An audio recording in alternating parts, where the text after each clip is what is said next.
네, 안녕하세요. 저는 1조 김혜원이고요. 네, 준비는 잘 못했는데 일단 제가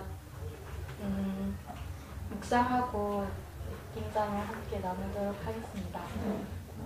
저는 마가복음 15장 묵상하면서 인물 중심으로 보면서 비교하게 되더라고요. 그래서 예수님을 보았을 때는 이제 3절에서 5절 보면은 예수님이 어린 양같이 정말 끌려가는 어린 양같이 자기 자신에 대해서는 변호하지 않으시고 이렇게 묵묵히 자신의 주어진 십자가의 그 길을 가시는 것이 보였고요.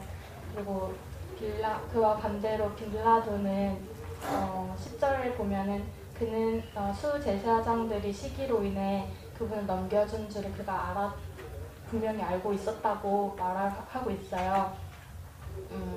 그런데 또 15절에 보면 빌라도가 그 사람들에게 만족을 주려고 결국에는 예수님을 찔찔하고 십자가 못 박게 넘겨주었다고 하고 있거든요. 그래서 빌라도는 분명히 예수님이 죄가 없으신 걸 알고 있었지만 그러니까 자기가 재판하는 그런 입장에서 보면 잘못된 재판을 한 거죠. 그래서 근데 그 원인을 보면 민심을 자기에게로 돌리고자 자기 욕심에 이끌려서 결국 그런 엄청난 역사적인 죄를 저질렀다는 것을 알게 되었고요. 그래서 우리가 지금까지도 주기도문 할 때 빌라도에게 못 박혀 죽으시고라고 이렇게 말을 하잖아요. 네, 그러고 지난주에 묵상한 것처럼 어떻게 보면은 빌라도도 또한 이렇게 좀 안 좋게 쓰임을 받았으니까 가룟 유다처럼 차라리 나지 않는 게 좋지 않았을까 이런 생각도 해봤어요. 네, 그리고 다른 말씀에 보면 이제 빌라도도 진리에 대해서 궁금해하고 분명히 예수님이랑 대화할 때 그럼 내가 어떻게 하면 구원을 얻겠느냐라고 예수님께 질문도 하고 구원에 대해서 관심이 분명히 있었는데 결국에 또 그 아내가 자기가 꿈을 꾸고 너무 그 꿈이 안 좋아서 당신은 예수님에 대해서 그 일에 상관하지 말라고도 했는데 그 아내의 말도 무시해가면서 결국은 이런 안 좋은 재판을 내렸던 빌라도의 모습이 보였고요. 그리고 39절에 보면은 백부장이 이렇게 예수님 돌아가시는 것을 보시고 진실로 이 사람은 하나님의 아들이었도다 이렇게 고백을 하였고 또 43절에 보면 아리마대 요셉이 와서 그 사람은 이제 존경받는 공회원이었고 또 하나님의 왕국을 기다리는 자였어요. 네, 그래서 정말 그리고 또 예수님의 그 마지막 장면을 끝까지 지켜보았던 수많은 여자들과 또 거기 안에서 막달라 마리아와 또 그런 여러 사람들이 있었던 것을 보면서 마무리를 하자면 정말 예수님을 알아보는 정말 하나님의 아들이라 고백을 하고 끝까지 예수님을 따르는 사람들이 있었던 반면 빌라도 같이 예수님을 알아보지 못하고 정말 그분이 자신의 구원의 그 구원자이심을 알아보지 못했던 빌라도와 같은 사람이 있었는데 저도 끝까지 주님을 바라보는 자들의 구원이 있다는 것을 믿고 이 마지막 시대를 기도와 말씀으로 살아야겠다고 생각했습니다. 네. 2조. 할렐루야. 2주 동안 방황하다 온 2조 장효선입니다. 저는 마가복음 15장을 통해서 제가 준비해온 준비해온 묵상이 있고요.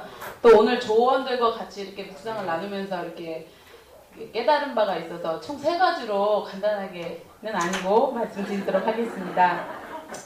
마가복음 15장에서 첫 번째로 제가 우리 성도님들과 나눌 얘기는 빌라도입니다. 다 아시겠지만 근데 예수님께서 수제사장과 장로와 서기관 그 온 공회의 협의하에 빌라도에게 넘겨지게 됩니다. 수제사장들은 많은 일로 고소를 하게 돼요. 이게 사복음서 그 같은 내용 사복음서를 이렇게 다 읽어보셨겠지만 첫 번째로 카이사르에게 공세 내는 것도 그만다고 하고 스스로 왕이라고 하고 온 유대인을 두루 가르치며 선포한다고 막 선동한다고 하면서 사납게 고소를 합니다. 그리고 예수님을 대적하려고 많은 증언들을 하곤 하죠. 근데 빌라도가 이제 요한복음에 보면 자세한 그 대화가 나옵니다. 그 요한복음에서 빌라도는 예수님과 대화를 하게 되는데, 대화를 하면서 빌라도는 예수님이 아무 잘못도 찾지 못합니다. 그 대화 속에서. 그래서 그때 아마 그 수제사장이 시기로 넘겨준 줄 알았지 않았나 싶습니다. 그래서 여기 15장 10절에 보면 그 수제사장들이 시기로 인해 그분을 넘겨준 줄을 그가 알았기 때문이더라라고 이렇게 말씀이 간략하게 나오지만, 사복음서를 통해서 이 빌라도는 예수님이 죄가 없음을 알았던 것 같습니다. 그래서 빌라도는 예수님을 놓으려고 합니다. 그것도 3번이나 놓으려고 하는데, 첫 번째로 빌라도가 사람들을 불러놓고 나 이 사람 조사했지만 잘못을 찾지 못했으니까 징계하고 놓아주겠다. 그리고 누가복음에 보면 헤롯 때까지 보냈지만 찾지 못했다는 것도 확인할 수가 있거든요. 그랬더니 수제사장들이 사람들을 선동을 해가지고 일제히 소리를 지르면서 이 사람을 없애버리라고, 차라리 바라바를 놓으라고 이제 소리를 지르기 시작합니다. 그리고 두 번째, 또 빌라도가 아무리 찾아도 빌라도는 예수님을 계속 놓아주려고 다시 얘기를 하죠. 그랬더니 사람들이 다시 소리를 지릅니다. 다시 소리를 지르면서 이제는 그를 십자가에 못 박으라고까지 얘기를 합니다. 못 박으라고까지 얘기를 할 때 빌라도가 거기 좀 그러니까 제가 묵상하기로 좀 놀랬던 것 같아요. 무슨 잘못을 했길래 최고형이 십자가형까지 하나, 난 그 정도 죽일 죄를 찾지 못했다고 그렇게 얘기를 합니다. 그러면서 3번째로 무슨 악한 일을 하였길래 이 사람을 죽이라고 하느냐, 난 죽일 이유를 찾지 못했다, 징계하고 가게 하겠다 얘기를 하고 나니까 유대인들이 난리가 났습니다. 더 심하게 얘기를 하면서 마가복음에 보면 수제사장들의 목소리가 이겼다고 나옵니다. 그래서 저는 처음에 이 15장만 봤을 때는 도대체 얼마나 소리를 질렀길래 이겼나 이렇게만 생각을 했는데, 다른 곳을 묵상해 봤더니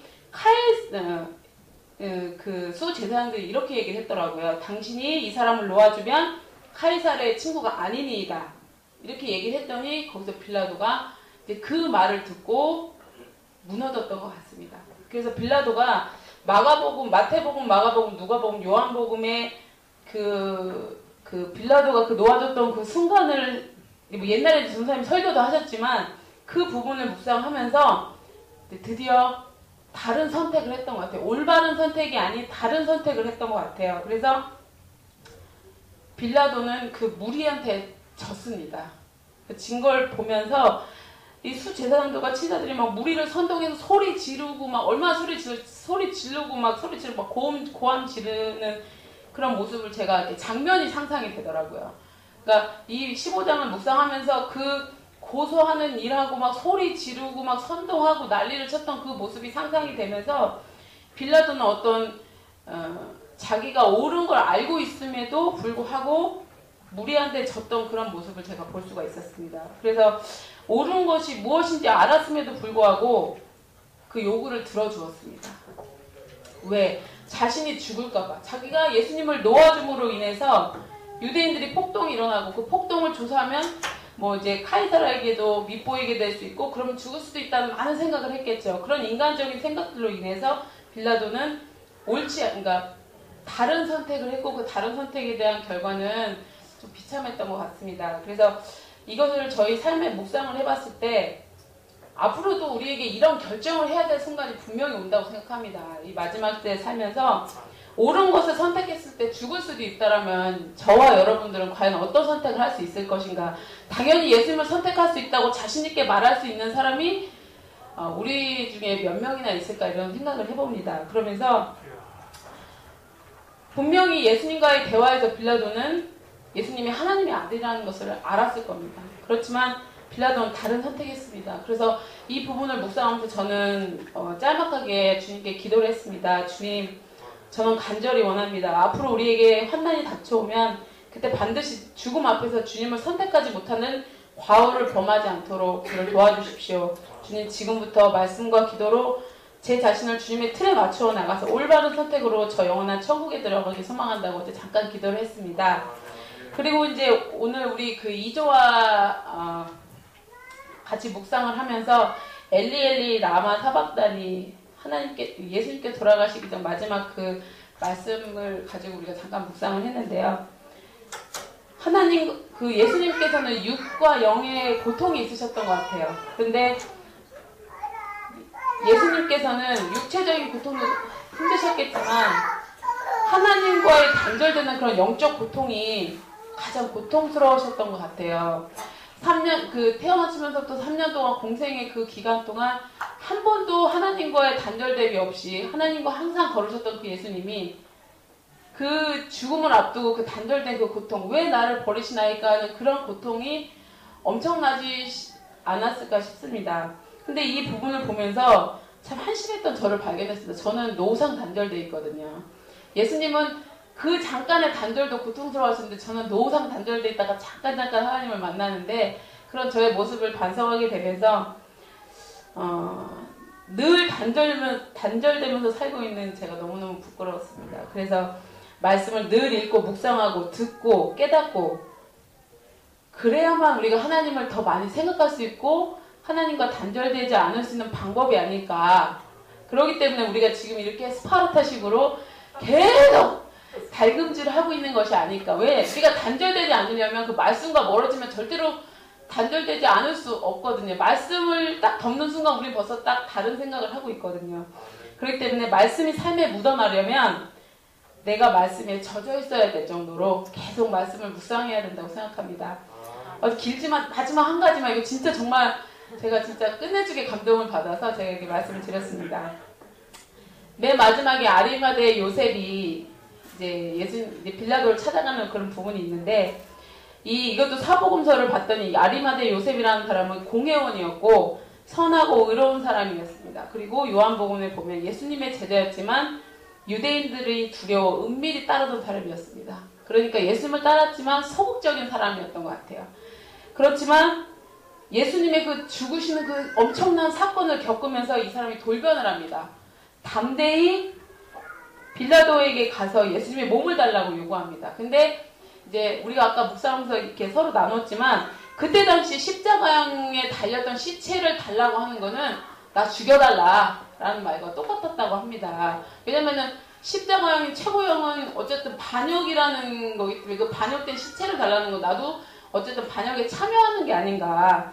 그래서 담대히 그 사건을 겪으면서 담대히 갔던 그 아리마다 요셉을 보고 또 요한복음에 보면 아리마다 요셉은 시체를 달라고 했고 니고데모가 나오는데 그 니고데모는 향료 100근을 가지고 그 예수님의 그 장례를 치러 가는데 그 향료 100근은 왕의 장례식에나 썼던 그런 양이라고 합니다.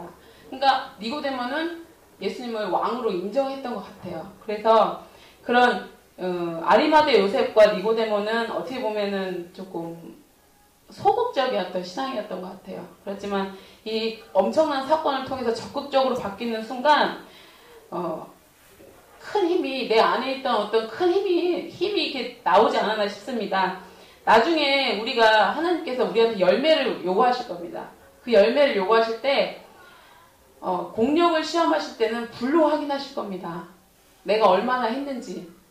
자, 너 얼마나 했는지 가져와봐.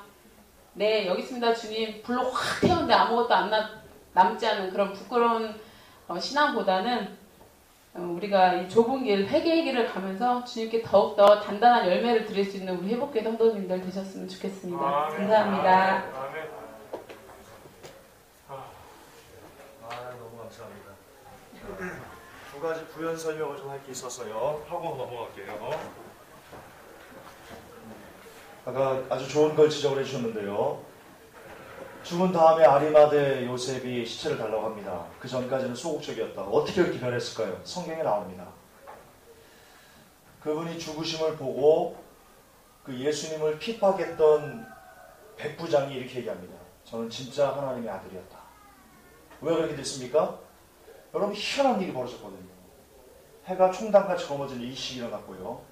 그 당시 사람들 이식을 못 봤습니다. 한 번도 경험한 적이 없습니다. 그걸 경험한 겁니다. 그 공포심. 그분이 돌아가시자 그분이 엘리 라마 사막단이 하시고 제가 나중에 엘리 라마 사막단이 왜 그러셨는지 제가 말씀드릴게요. 그거랑 조금 다른 의미입니다. 나중에 마지막 부분에 제가 말씀드릴게요. 어쨌든 그렇게 하고 지진이 나서 죽었던 사람들이 일어나서 성중에서 돌아다니는 것도 봤습니다. 성경에 나옵니다. 그리고 니케 무슨 어떤 그 무너지고, 제가 예수님은 역사다라는 강의의 그 부분을 제가 언급을 했습니다. 올림피아기 202년째 실제 그런 일이 비두니아와 그 니케 여러 가옥이 무너졌다. 그리고 예수님이 돌아가신 시간과 정확하게 일식이 일어났다라는 것이 로마 공문서에 기록이 됐었다라고 제가 말씀드렸죠. 이런 것들, 예수님께서 죽으시고 나서 이런 것들이 자연적으로 또 지진과 한 번도 그 사람들이 살면서 경험해보지 못한 엄청난 일들이 벌어지는 것을 아리마대 사람 요셉이 보았습니다. 니고데모도 보았습니다. 그제서야 땅을 치고 안 겁니다. 아, 저분이 하나님의 아들이었구나. 그러니까 믿음이 생겼던 겁니다. 그러니까요, 예수님은 생명을 버리시는 그 순간까지도 복음을 전하실 겁니다. 죽어가시면서도 복음을 전하실 겁니다. 아니, 죽는 그 순간에도 영혼을 깨우기 위해서 복음을 전하실 겁니다. 그분이 얼마나 우리들이 살기를 원하셨는지, 정말 그 사랑은요, 표현할 수가 없습니다. 왜냐, 엘리엘이 라마 사박다니, 마저 할게요. 엘리엘이 라마 사박다니, 하나님 어찌하여 나를 버리시나이까. 여러분, 그게 우리가 좀 오해하는 부분이 없지 않나요? 물론 우리 집사님께서 하나님과의 단절, 물론 제가 그렇게 설교했습니다, 이전에. 그런데 저도 역시 마가복음 16장을 여러분들과 나누기 위해서 묵상하다가 제가 깨달은 게 있습니다. 미처 못 본 게 있더라고요. 뭐냐면요, 예수님의 사역과 일대기를 쭉 보면 그분이 죽으신다는 것을 모르셨나요? 처음부터 하셨어요. 성경에 보면 처음부터 하셨다 나옵니다. 그리고 예수님께서 십자가 지려고 할 때 베드로가 지지 마십시오 그럴 때 예수님께서 뭐라고 말씀하셨어요? 사단아 물러가라라고 했어요. 내가 십자가 져서 죽을 거다라는 것을 하나님 자신이, 예수님은 그 시대에 누구보다도 정확하게 알고 있었는데 왜 그분께서 어찌하여 나를 버리셨습니까? 라고 하나님께 따져 물을까요? 하나님 왜 나를 버리신 거죠? 그 뜻이 아닌 겁니다. 의문문입니다. 그러니까 하나님 어찌하여 나를 버리시나이까? 나를 버리면서까지 하나님께서 어떤 그 구원의 역사를 이루신다는 것을 너희들이 아니? 우리에게 던지는 겁니다. 아, 이게 어렵나요? 주님이 몰라서 어찌하여 주님 나를 버리십니까? 이게 아니고, 너희들 하나님께서 어찌하여 나를 버리시면서까지 너희들을 구원하시는지 그 의미를 아니? 우리에게 던지신 거라고요. 의문형이다. 주님이 나를 버리시면서까지, 하나님 자신이 나를 버리시면서까지 너희들을 살리기를 원하신 거야. 너희들 제발 깨달아야 돼. 마지막 복음의 외침이라는 겁니다. 엘레리 라마 사막당이, 하나님 어찌하여 나를 버리시나이까? 나를 버리면서까지 너희들을 살리려는 하나님의 사랑을 너희들은 아니? 라고 물음을 던지시는 거라고요. 주님이 궁금해서 왜 나를 버리십니까? 라고 궁금해서 물어보는 게 아니고 하나님한테. 그러자 그 의문형의 말을 듣고는요, 백부장이 얘기합니다. 정말 하나님의 아들이었구나. 주님은 마지막 임종의 순간까지요, 그 백부장의 한 명과 그리고 수많은 자신의 죽음을 보는 많은 사람들에게 의문을 던지면서, 나를 버리면서까지 너희를 살리는 하나님의 사랑이다라는 강한 의문을 던지면서 그들의 그 의문으로 그들을 깨우치려고 하면서 임종을 맞으신 거예요. 마지막까지 영혼을 구원하시길 원했던 거예요. 우리가 그렇게 해석해 주고 가요. 왜냐하면 주님 왜 나를 버리십니까? 라고 의문을 하나 예수님께서 궁금해하셨다면 예수님께서 그동안 하신 말은 거짓말이 되는 거거든요. 본인도 죽음을 모르는 그런 셈이 되는 거거든요. 그렇게 해석해서는 안 돼요. 그리고 성경에 보면요, 그 원어가 어찌하여라는 단어가요, 한글 개혁이 그렇게 번역한 겁니다. 원어에 보면 what, 무엇 이런 식으로 번역이 되어 있습니다. 하나님 무엇 때문에 나를 버리십니까? 이런 식으로. 그러니까 거듭 반복하지만 우리가 왜냐하면 원어와 지금 시대의 어떤 이 가치관의 이 차이점이 있어서 우리가 조금 이해하게, 우리는 보통 어째 나를 버리십니까? 라고 하면 우리의 생각은 그건 어떻게 익숙하냐면 하나님 왜 나를 버렸죠? 이렇게 하나님께 따져 묻는 것처럼 보여지는 거예요. 그러나 주님의 공생애를 쭉 보았을 때 제가 계속 반복하는 것 같지만 주님은 자신이 죽으실 것을 누구보다 아셨는데 어떻게 하나님께 왜 나를 버리셨죠? 라고 물을 수 있냐는 겁니다. 그럴 수 없어요, 주님은. 그러니까 그 의문요. 왜 나를 버리셨죠? 무엇 때문에 나를 버리셨죠? 라는 의문은 우리들에게 던지는 의문이에요. 너희들 왜 하나님께서 나를 버리면서까지 십자가 지겠는지 너희들 아니? 그 의미를 아니? 내가 왜 십자가를 지는지 그 의미를 아니? 그 의미를 깨닫기를 원해. 너희들이 그 의미를 알았으면 좋겠어. 마지막까지 그 마음을 하나님께서 던지고 가신 거예요. 주님께서. 근데요. 예수님께서 십자가 달리셨을 때 그 앞에 있는 유대인들과 백성들이요. 막 욕했어요. 저주했어요. 야, 내려와봐. 야, 니는 구원하면서 다른 사람 구원하면서 니까지 구원 못해? 내려와봐. 야, 저 엘리야 부른다. 야, 아, 웃기고 있어. 지가 무슨 유대왕이야. 이러고 있는 사람들에게 예수님께서 왜 내가 죽어야 하는지 너희들 의미를 아니? 그 의미를 알고 제발 살아라. 주님이 그렇게 말씀하고 계시는 거예요. 자기를 저주하는 사람들에게, 자기를 비난하고 자기들에게 손가락질하고 야, 이 미친놈아 이러는 사람들 앞에 주님이 그걸 그대로 받으면서도 동일하게 그들을 사랑하시고 불쌍한 마음, 긍휼히 여기는 마음 때문에 왜 하나님께서 나를 버리면서까지 너희들을 살리려는지 그 의미를 아니라고 호소하는 게 바로 엘레리 라마 사박단이라는 거예요. 여러분, 주님의 우리를 향한 그 긍휼한 마음은요, 우리가 천국 가기를 원하는 그 마음은요, 정말 눈물 없이는 볼 수 없는 드라마예요.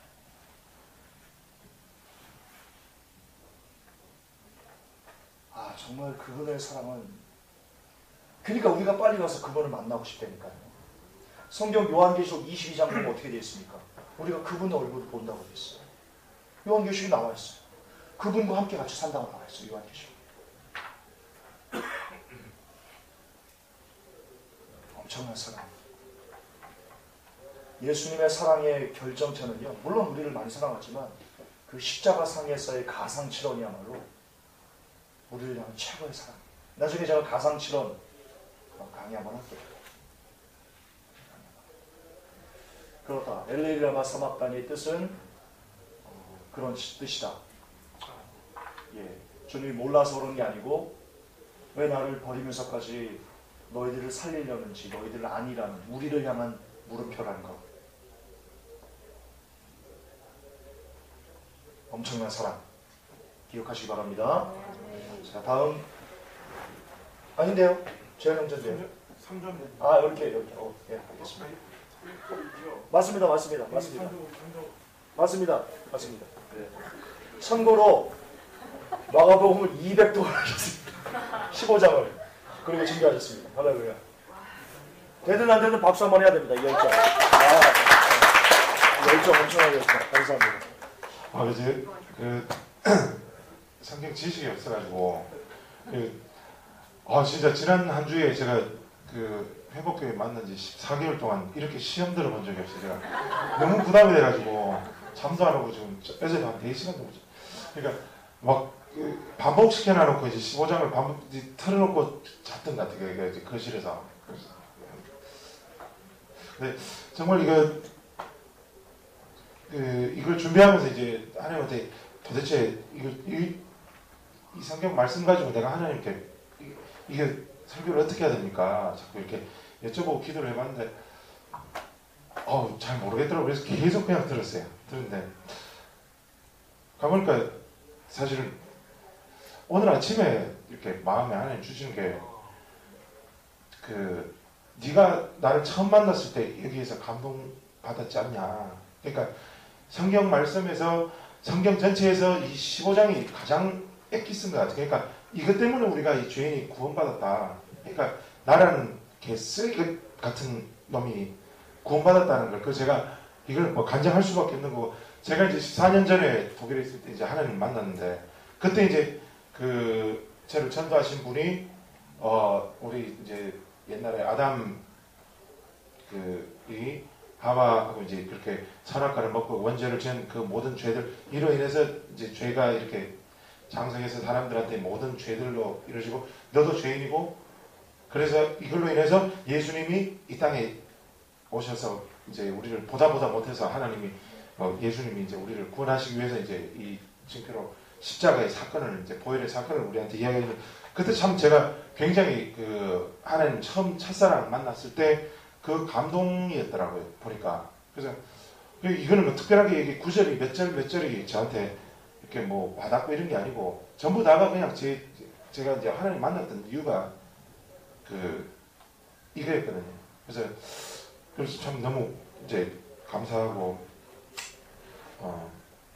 제가 이제 그러고 정말 하나님이 정말 인간의 약한 인간의 모습으로 오셔서 이 땅에 우리 죄인들 구원하시려고 십자가에 못 박혀 돌아가신 걸 믿게 됐어요. 믿게 되고 이게 너무 감사하니까 그동안 제가 이제 물론 제가 13년 정도를 12년 반 정도를 이제 그 칼빈주의 이 교회를 다니면서 이제 그 뭐 술도 먹고 담배도 피고 그렇게 방탕하게 살아온 사람인데 그럼에도 불구하고 제가 정말 그 이 감사함을 때문에 제가 이제 본의 아니게 제가 조금 이제 전도를 참 많이 했던 것 같아요. 그러니까 뭐 아주 많이 했다 이런 건 아닌데, 그러니까 참 그 감사함으로 인해서 그 뭐라 그러나 너 예수님 안 믿으면 정말 지옥 가. 그 지옥 그거 어떻게 갈래? 그런 마음으로 이제 막 사람들한테 전하고 했던 그런 마음이 있었던 것 같고, 그다음 이제 제가 그 전에는 이제 정말 전혀 불신자, 하나님을 전혀 몰랐던 사람에서 하나님을 알게 됐고, 여기서 이제 제가 그 2차로 굉장히 이제 좀 성숙하게 된 단계가 뭔가 하면 회복교회를 만나고 이제 제가 이렇게 그렇게 된 거예요. 이게 어떻게 또 성경 말씀 이렇게 감정처럼 되는데 죄송한데 말씀의 은사가 없어서 노래는 하는데 그래서 이게 이제 심장을 제가 끄는데, 그래서 정말로 제가 이 회복교회를 만나기 전에는 성경 1독도 못했어요. 정말 부끄러운 이야기인데 성경 1독도 못하고 진짜 그냥 지옥 가기 싫어가지고 이제 교회를 왔거든요. 이제 인터넷에서 이제 왔는데, 그러다가 이제 작년 6월달에 전사님 이제 설교 중에 성경책을 읽어야 된다. 그래서 듣기라 되라.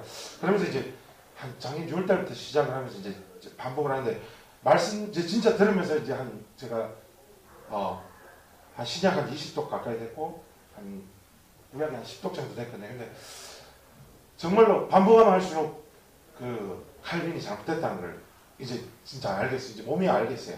그래서 이제 저는 뭐 늘상 이제 이렇게 사람들한테 그 예수님을 전하는 거, 그 우리가 그 전도하는 거, 정말 예수님의 그 보혈의 피를 전하는 게 정말 이게 조금 체질화가 되다 보니까 학생들한테 전할 때는 말 잘하는지 모르겠다. 예, 그래서 그게 참 정말로 이게 제 심장으로 이렇게 막 이렇게 전하게 너무너무 제가 진짜 이 회복에 너무 감사드리고, 진짜 저 사람 제가 진짜 열심히 들었거든요. 근데 예, 정말 은사님밖에 찬송을 올려드리시죠. 예, 목이 좀 쉬었는데 주님의 높고 위대하심을 내 영혼이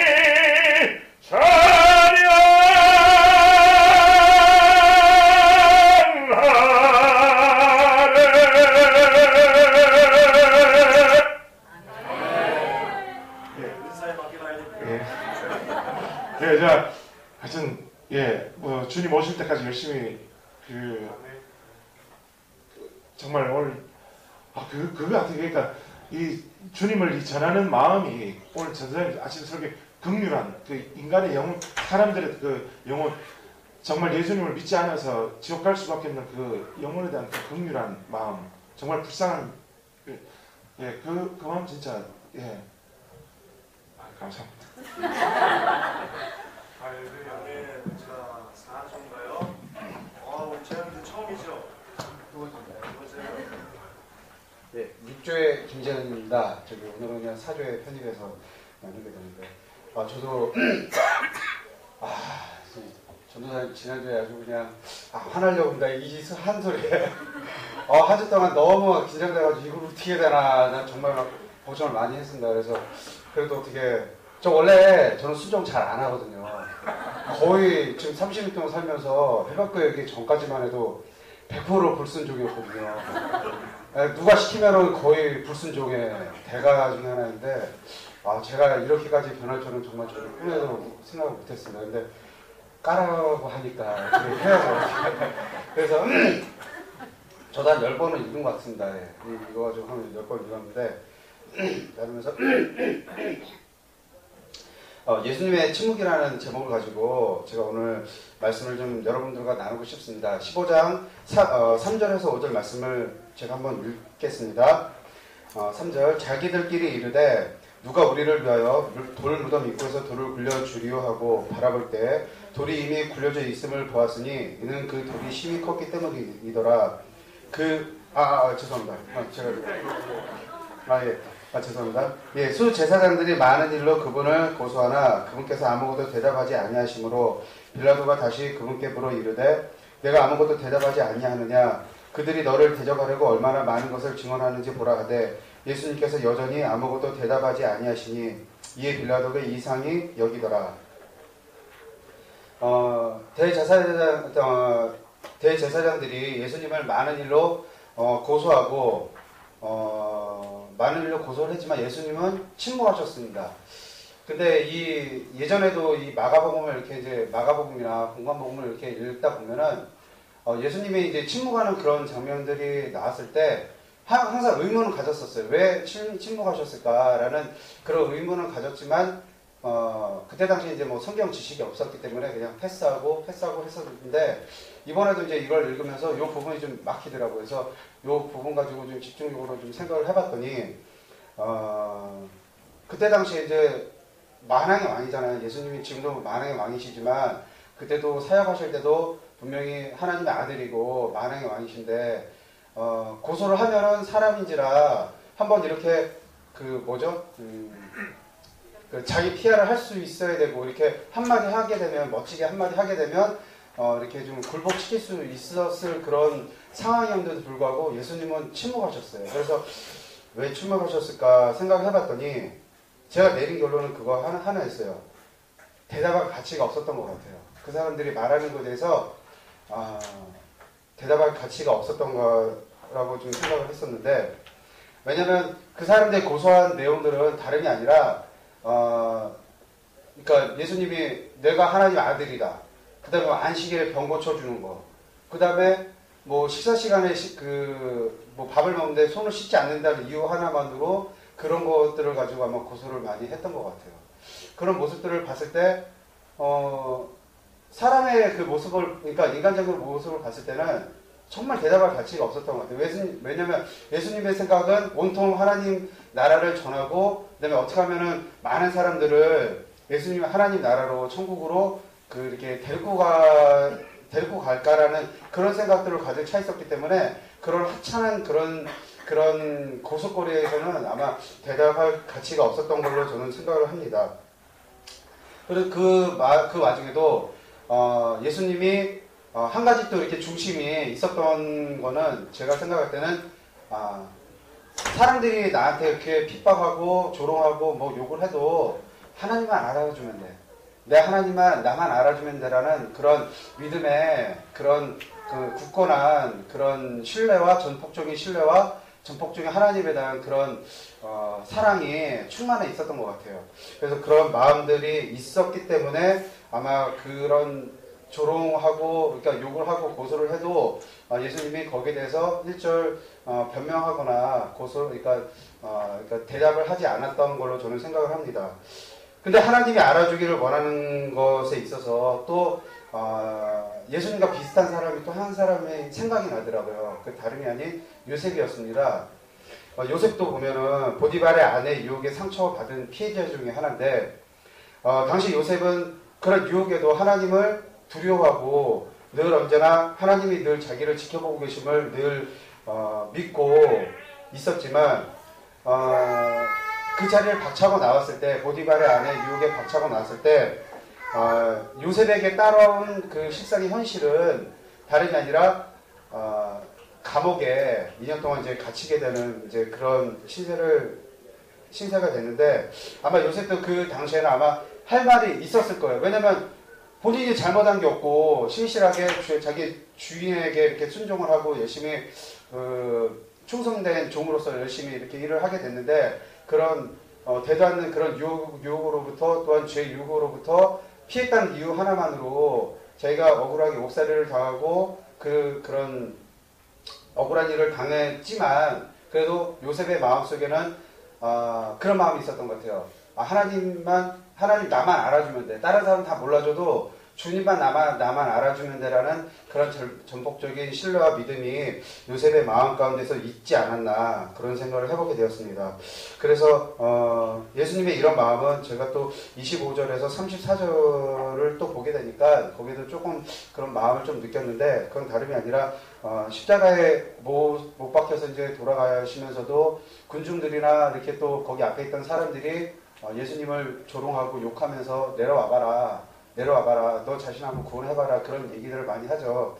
그런데도 예수님은 그 십자가에 못 박혀서 이렇게 죽기 전까지도 그 사람들한테 한 말씀도 안 하시고 변명도 안 하시고 그냥 잠잠히 묵묵히 십자가의 그 고통을 그냥 당하시면서 다른 사람, 그러니까 그때 그 죽기 전까지도 예수님은 다른 사람 다 몰라줘도 주님만 알아주면 돼. 하나님만 나만 알아주면 돼. 내가 3년 동안 사역했던 거 다 필요 없어. 그러니까 다 필요 없는 게 아니라 3년 동안 했던 그 모든 것들이 사람들한테는 어떻게 들릴지 모르겠지만 내가 하나님 말씀을 지켰고 순종했고 거기에 하나님께 순종했기 때문에 나는 더 이상 뭐 이렇게 후회 없어라는 그런 아마 그런 마음이었을 거라는 생각을 하게 되었습니다. 그래서 이제 그 우리의 모습을 한번 좀 생각을 마지막으로 한번 해보게 되었습니다. 그래서 내 자신의 모습이나 우리가 지금 살아가야 될 그런 모습들을 한번 좀 생각을 해보게 되었는데, 아마 제가 예수님의 입장이었다면은 저는 아마 변명을 했을 것 같아요. 그런 재판장 앞에서 나는 죄가 없고 내가 예수님 전한 거 외에는, 주님 복음을 전한 거 외에는 없는데 왜 너네들이 나한테 고소를 하냐, 그런 얘기를 아마 저는 했을 것 같은데, 이게 얼마나 참 부질없다라는 생각이 드는가라는 생각도 해보게 되고, 또 우리는 또 마지막 때를 전하는 사람들이잖아요. 마지막 때를 알고 또 가족이나 또 직장이나 동료들한테 우리의 그런 마지막 때를 전하는 데 있어서도 다 여러분들 한 번씩 경험을 해보셨겠죠. 저도 경험을 해봤지만 마지막 때를 전하면은 다 이러잖아요. 사람들이 너 이게 어떻게 된 거 아니냐 그러면서 많이 배쳐가고, 그럴 때마다 참 이게 화가 나고,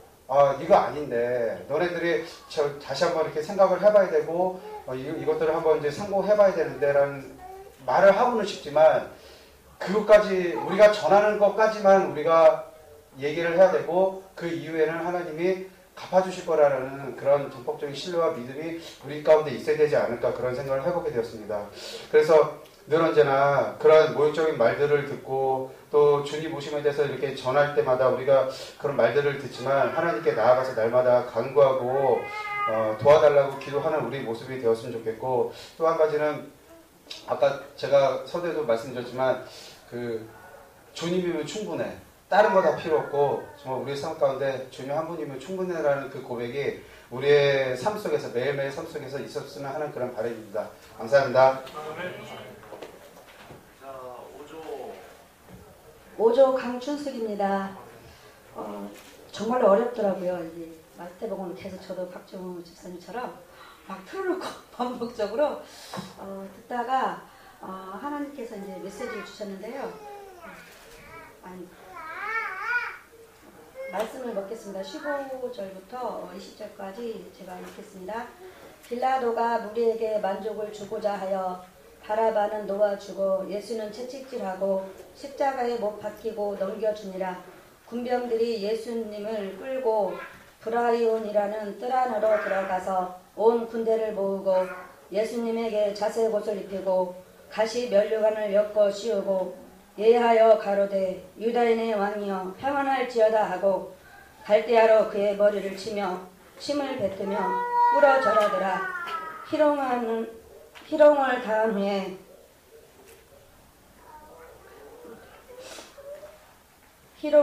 후에 자색 옷을 벗기고 도로 그의 옷을 예수님의 옷을 입히고 십자가에 못 박으려고 끌고 나가니라. 저는 제목을 행함 없는 믿음은 죽음 믿음이라고 제목을 지었습니다. 그것은 이제 대화할 때에 아까 조별로 대화할 때에 제목이 이제 행함 없는 믿음은 죽음 믿음이다. 예수님께서 채찍에 그렇게 고통을 당하시면서 원래 채찍에 때릴 때는 그 가죽띠로 이렇게 때린다고 하시더라고요. 근데 그렇게 맞으시면서까지 영혼들을 살리기 위해서 주님이 그렇게 고통을 참으시면서 이제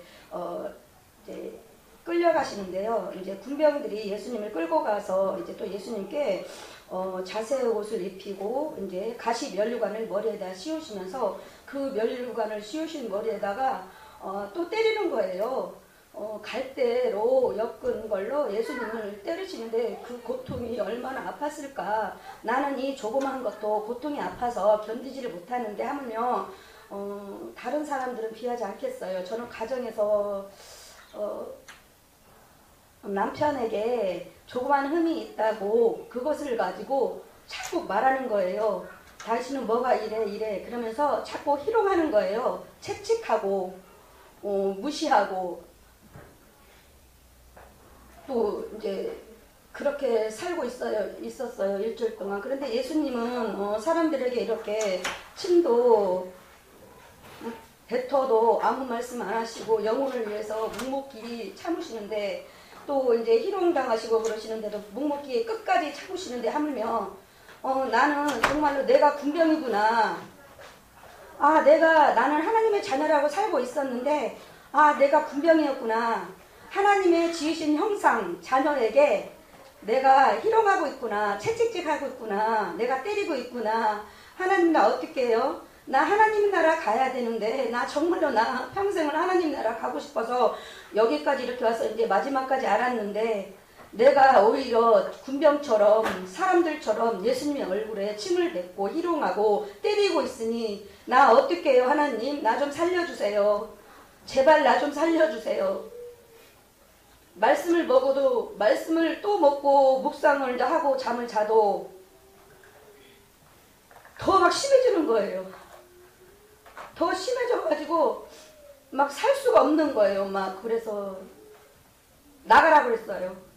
당신 어차피 큰애는 동의받다고 하니까 당신 두 아이 데리고 나가 그랬어요. 그저께. 그러다가 어저께 이런 생각이 들더라고요. 내가 입을 다물고 있으면 그나마 그래도 이 사람들에게 채찍은 안 할 거 아니냐. 그래서 제가 어제부터 입을 다물었어요. 입을 다물으니까 부딪히지는 않더라고요. 그래서 아침까지도 입을 다물고 그러다 보니까 이제 교회를 더 빨리 왔는데요. 이제 준비하면서 주시더라고요. 또 말씀을. 그래서 예수님은 채찍질과 십자가에 못 박히게 하는 제사장들, 수제장들, 군중들이 순종하며 예수님을 죽게 하는데 사람의 욕심이 이렇게 사람의 욕심과 욕망이 사람을 죽일 수 있겠구나. 영혼을 죽일 수 있겠구나. 그런 모습을 보았습니다. 그래서 이제는 더 많이 말씀에 더 묵상하고 말씀을 더 많이 읽고 말씀을 통하여서 기도를 더 많이 해서 내가 이제 그런 행동을 갖다가 이제 하지 않도록 하나님께 기도하고 하나님께서 시간을 주셨으니까 더 많이 노력하자. 내가 죽으면 가족이 살아나니까 영혼이 살아나니까 그래 내가 더 많이 죽자. 그래서 감사하면서 이렇게 또 와서 이렇게 우리 이렇게 반가운 우리 회복계 이렇게 공동체를 만나서 이렇게 예배 드렸습니다. 감사합니다.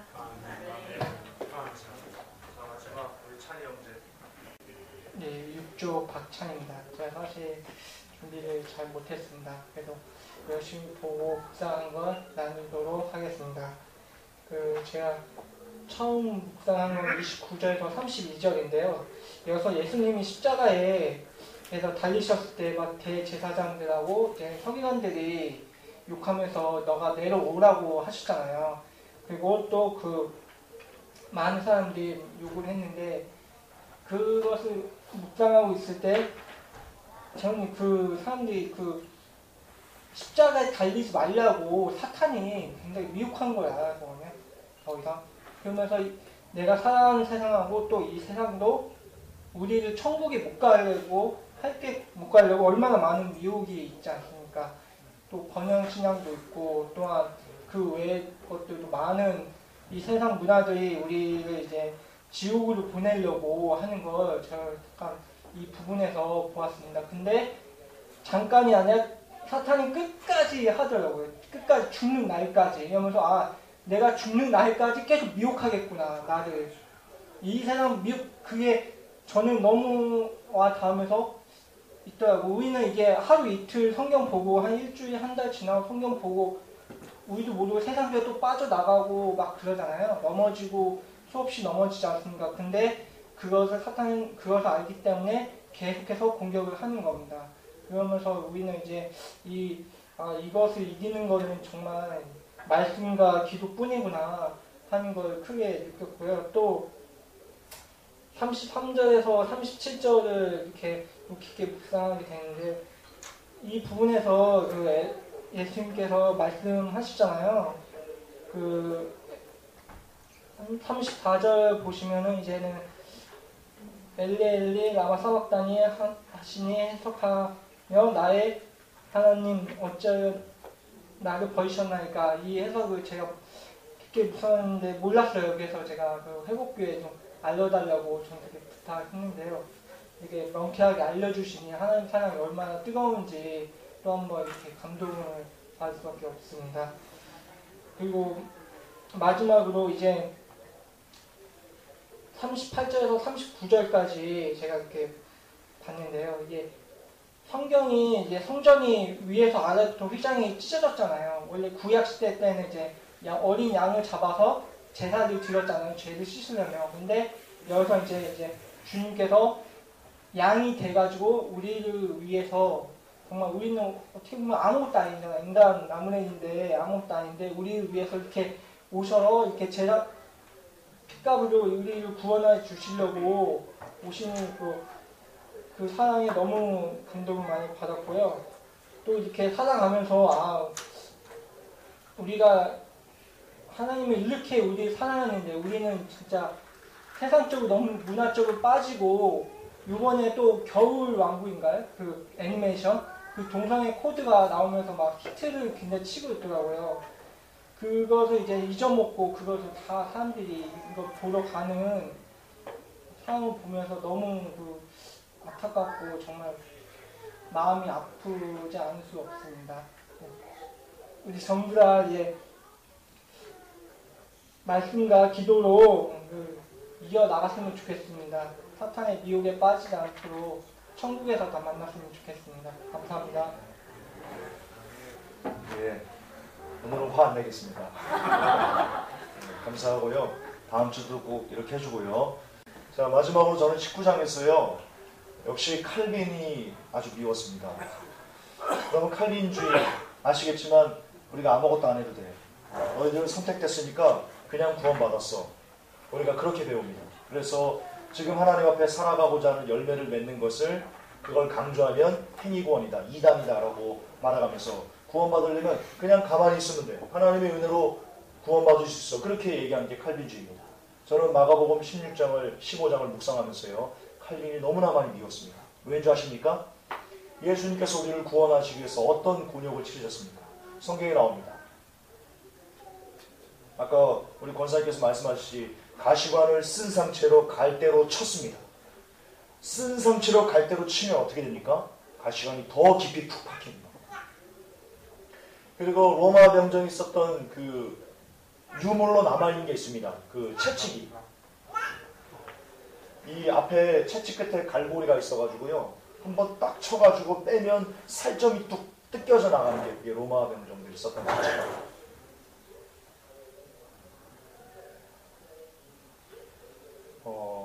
만약에 예수님께서 우리를 구원하시기 위해서 크게 별다른 노력을 안 하셨다면 그냥 이 땅에서 편안하게 3년 계시다가 편안하게 주님 말씀 지내고 시간 딱 되니까 얘들아 이제 나 올라간다 잘 있다 와라 그렇게 아주 편안하게 하늘로 승천하셨다면 그렇다면 저는 칼빈주의가 100% 옳은 아주 쌍수도로 환영해야 될 그럴 복음이라고 저는 인정할 수 있습니다. 하지만 우리가 섬기는 우리 주군께서는 우리를 구원하시기 위해서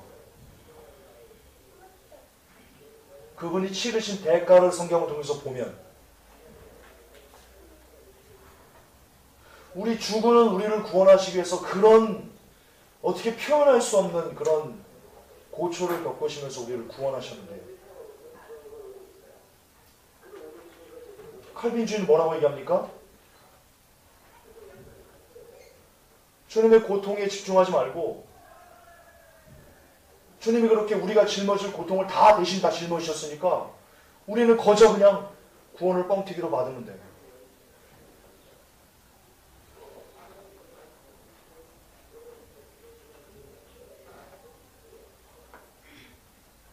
너무 싫었습니다.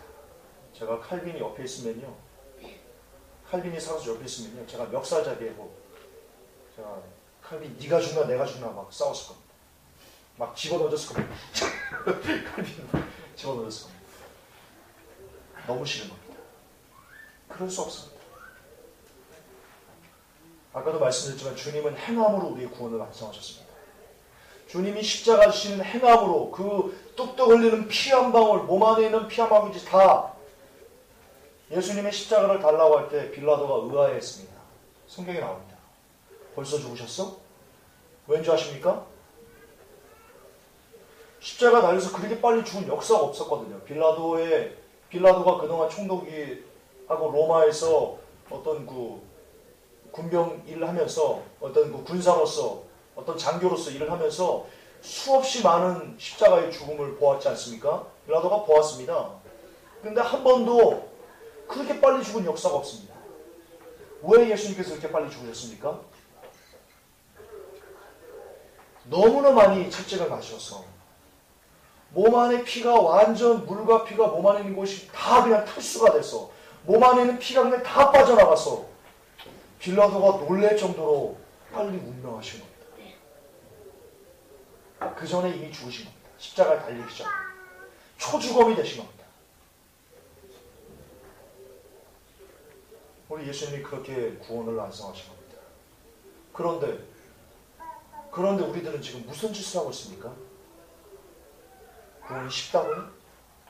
우리 주님은 그렇게 완성하셨는데 우리는 그걸 거저 먹으려고 그래?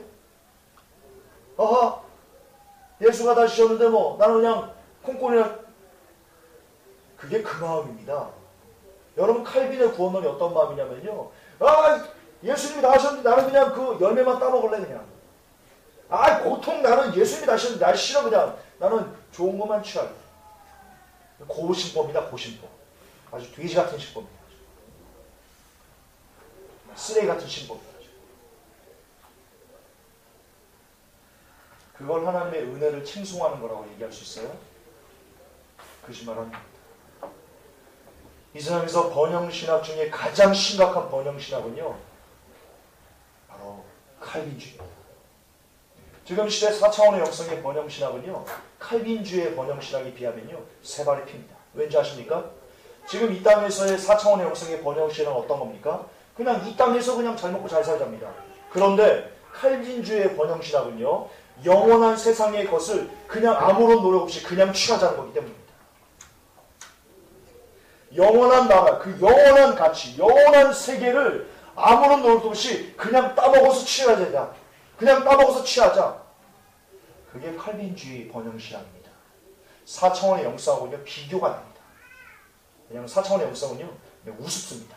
칼빈주의 번영신학에 비해. 따라서 저는 이 세상에서 칼빈이 제일 싫습니다. 저는 미치도록 칼빈이 싫습니다. 마가복음 15장은 우리에게 예수님의 죽음을 통해서 우리에게 교훈하는 게 있습니다. 칼빈은 가짜야. 칼빈은 쓰레기야. 정신 차려야 돼. 너희들 구원이 쉽지가 않단다. 예수님께서 이렇게 말씀하셨거든요. 자기 십자가를 지고 나를 쫓아오는 자는 내게 합당하지가 않다. 주님께서 말씀하셨습니다. 주님이 가신 그 길을 너희도 따라와야 된다. 주님이 구원을 위해서 무슨 길을 가셨습니까? 주님이 가신 길이 십자가입니다. 우리도 똑같이 구원을 위해서 그 십자가의 길을 걸어가야 됩니다. 그게 믿음입니다. 그게 믿음으로 구원받는 것의 본질입니다. 십자가, 예수님이 가신 십자가의 길을 쫓아가지도 않으면서 내가 예수를 믿습니다. 거짓말하는 겁니다. 안 믿는 겁니다. 정말 예수님 믿는다면 그분이 가신 길을 여러분도 가야 됩니다. 그 길이 비록 너무나 고단한 길을지라도, 그 길이 비록 너무나 좁은 길을지라도, 여러분 성경에서 좁은 길로 찾는 자, 좁은 길을 걸어가라. 원어적으로 그 좁은 길이 어떤 길인지 아십니까? 제가 보여드리겠습니다. 자, 박종훈 집사님 일어나시고요. 자, 우리 재현 형제. 제가 원어적으로 좁은 길이 어떤 길인지 보여드리겠습니다. 일어나보세요. 자, 벽입니다. 자, 벽. 벽이에요. 벽이에요. 좁은 길이 어떤 길이냐면요. 이겁니다. 한 명이 이렇게. 이게 좁은 길입니다. 원어적으로. 한 사람이 막 온 힘을 다해가지고 이렇게 막 그 주변에 뭐 이게 없이, 유동이 없이 이렇게 막 이렇게 가야 되는 길. 그게 좁은 길. 여러분, 원어적으로 구원이 그런 길입니다. 따라서 구원은요, 두 사람 이상 같이 걸어갈 수 없습니다. 혼자 가는 길입니다. 왜냐? 그 길이 혼자 갈 수밖에 없거든요. 원어적으로 의미가.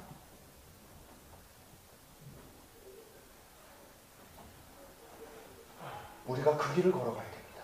그 길이 구원의 길입니다. 그러나 넓은 길은요, 엄청나게 많은 사람이 동시에 한꺼번에 가기를 할 수 있는. 성경은 얘기합니다. 그 길은, 수많은 사람이 동시에 걸어갈 수 있는 그 길은 지옥의 길이다. 생명의 길은 너무나 좁아서 가는 길이 너무나 힘들기 때문에 찾는 이가 적다.